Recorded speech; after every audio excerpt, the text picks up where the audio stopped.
Welcome everybody, it's Mike Newton back in the fitting studio here at Lytham Golf Academy.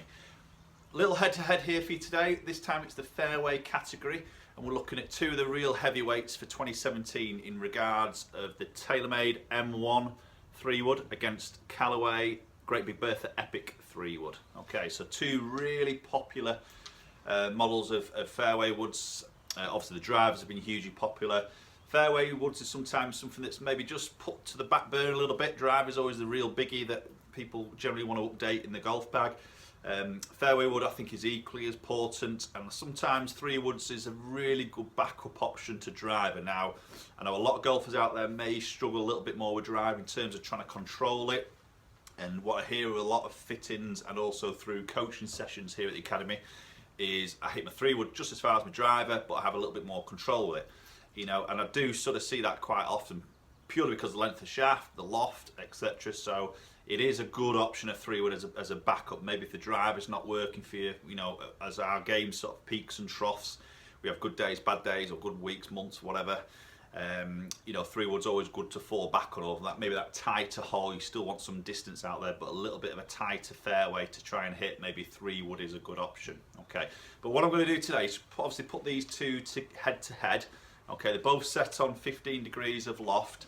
Obviously the M1's got that movable weight on the sole. Obviously the driver has it front to back as well as heel to toe. This is just heel to toe. Obviously the size of the head isn't big enough to have a front to back track.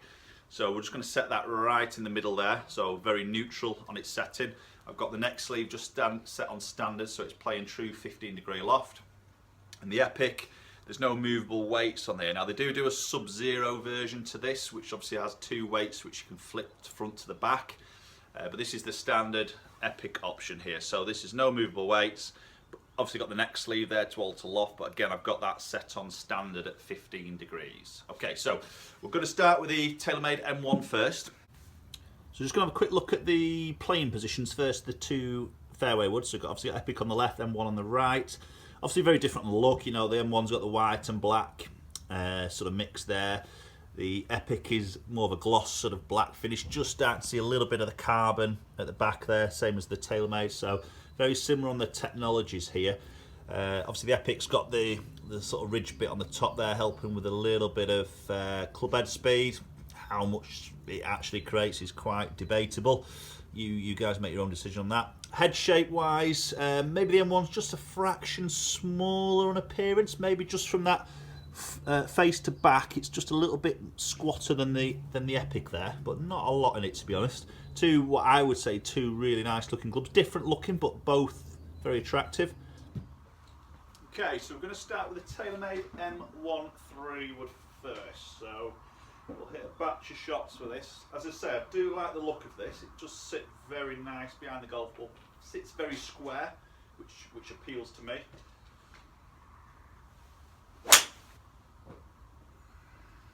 Okay, a little bit of a low necky one, that. Just a fraction off the neck. That's just cut away a little bit to the right there. Yeah, carried it 227, running out 245. So it wasn't my longest there, but strike wasn't the best. Let's have another go.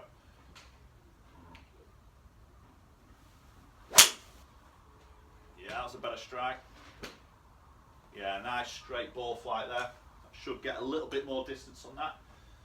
Yeah, that's carrying about 142. 238, sorry. Very similar to the driver, it's got that sort of duller sort of sound to it, with that carbon and titanium mix.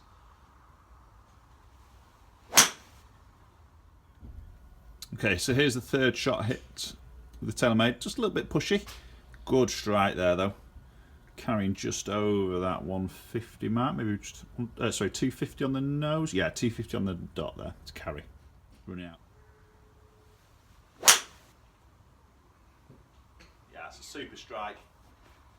Really solid. That muted sound, very similar to the TaylorMade drivers, the M series on the drivers, very muted on the sound. Yeah, carried out 252. So a good carry distance there.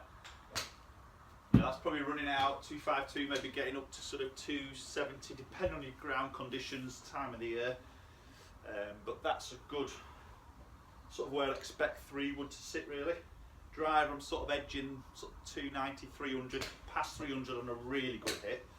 So, you know, if I'm wanting that little bit more accuracy, then 3 wood is a good option.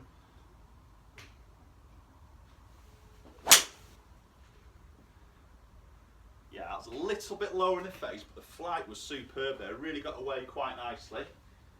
Yeah, dropped off a little bit on distance just because of strike there, so 239 carry there, but again, very straight on the ball flight there, which is good. So not the best strike, but I'm still hitting the fairway. Right, so we've got the Callaway Epic in our hands now. Now, first thing I really find when I put that down by the golf ball, it feels shorter in the shaft. Now, I've just measured them both together here, and there's absolutely no difference in the length. They're absolutely identical, but straight away it just feels shorter now. Maybe just because of the size of the head or the shape of the head, it's a bit of an optical illusion here maybe, but it just feels like it's probably a good ½ inch, 3/4 of an inch shorter, which straight away feels like I've got a little bit more control over it. The lengths are exactly the same as the M1, so there's absolutely no difference. It's just the look of it. It just feels a lot shorter straight away here. Right, let's give this one a hit.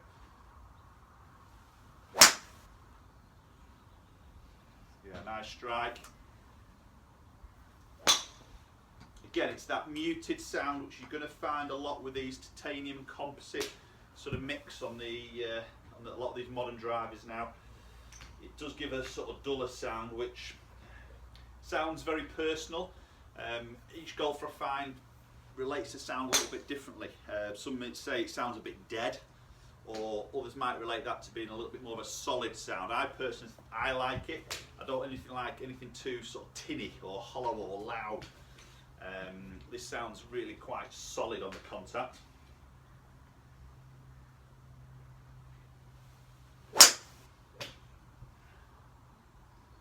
That's a lovely flight.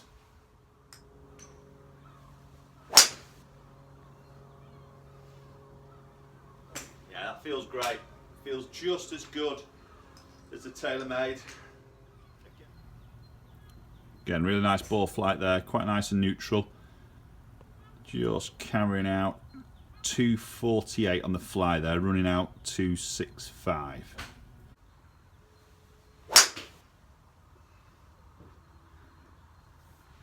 Yeah, again, I feel like there's no problems with launching that ball there. Yeah, again, carrying just around that 250 mark. Feels really easy to launch. I like the look of it, as I do with the M1.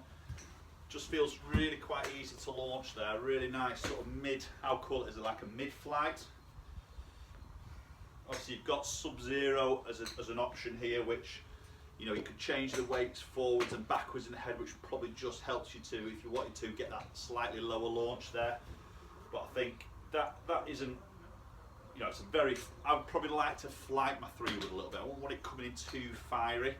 And it really depends on what you're going to really use it for. Is it hitting into the greens more in terms of long par 5, trying to reach it, or is it a sort of driver replacement off the tee? That's maybe something you'll decide at your particular course you're playing at. Yeah, it feels really easy to hit that.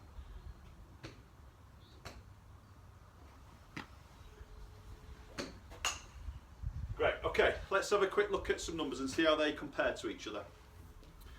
Okay, so we're just going to have a quick look at these numbers here. So we've got ball speed with the TaylorMade at 155 on average. So peaking at 158 there, dropping off at 149 on a slightly different strike. Epic 3-wood, you see averaging at 159. So I've upped that 4 mile an hour average there. So peaking at 159 but dropping off at 158. So very tight on the ball speeds there. Probably because of strike, so I probably struck that a little bit better. Now, whether that's to do with that, I know the length of the shaft was exactly the same, but to me it just felt shorter. I don't know, it just gave me a little bit more confidence that I was going to hit middle more. Maybe that has just helped me to do that, I don't know. But it's definitely a bit tight from that ball speed on the strikes there, which I quite like. Launching exactly the same there, which is great. Spinning exactly the same on the spin, a little bit more right to left shape with the Epic against the M1. Descending angle as it comes into land, very much the same. Carry distance, just a little bit more out of it with the Epic, you know, 6 yards there on average. So peaking at 254, dropping off at 242. So obviously TaylorMade one, I did have a little weak one there. That's the first one I hit, which was a bit necky, which is why the ball speed's down at 149 and the distance is down at 226. That's probably just pulling that average down there. Again, strikes changing that. So all in all, it's probably a very, very similar performing golf club. Okay. Again, if I did a test again and I struck them all exactly the same, the ball speeds are probably very similar, spins are very similar, and distances are all very similar. You know, strike will change these numbers more than anything, as many of you will already know that. Okay, so there's a review done of the two, what I would call heavyweights of the fairway wood category. You know, your M1 and the Callaway Great Big Bertha Epic. Okay, so in my opinion, two great looking golf clubs. I've done the reviews of the drivers. You know, obviously many of you have seen my review of my head-to-heads with the Epics against the TaylorMades. You know, I'm a fan of both. You know, I do like the both. Very different looks, obviously, with the colours and the difference of the shape, the sort of finish on the heads, basically. But two very nice shaped heads, and I like both of them. And I think many golfers will find through fittings here in the studio, I like them both for the looks. You know, they're not off put by that white and black. Both obviously perform very good, and they're very similar on the performance there. So I think it really comes down to what works for you as an individual.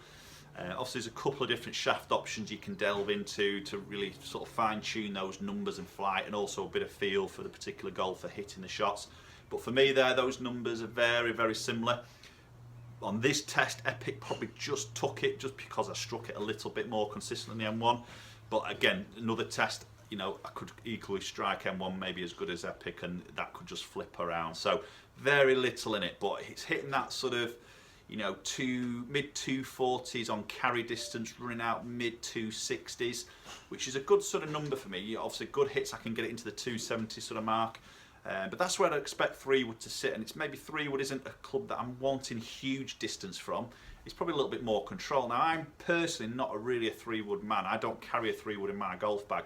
I've always grown up driver, then in the old days 1 and 2 iron. Obviously 1 irons are gone now, but I still carry a 2 iron in the bag, and I prefer to hit a 2 iron to control flight a little bit more.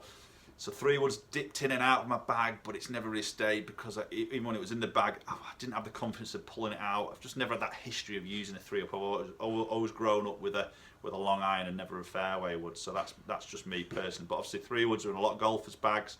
They are a good club to have.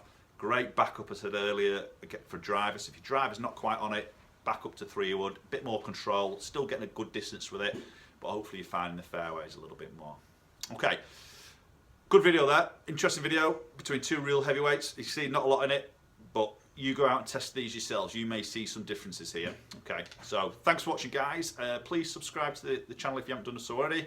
My social media links are down below, so I'd love to hook up there because we do sort of a lot of running day-to-day sort of stories of what we're doing here at Lytham Golf Academy, so you can stay in touch with what we're doing here through our social media links, and hopefully we'll catch up with you all very soon.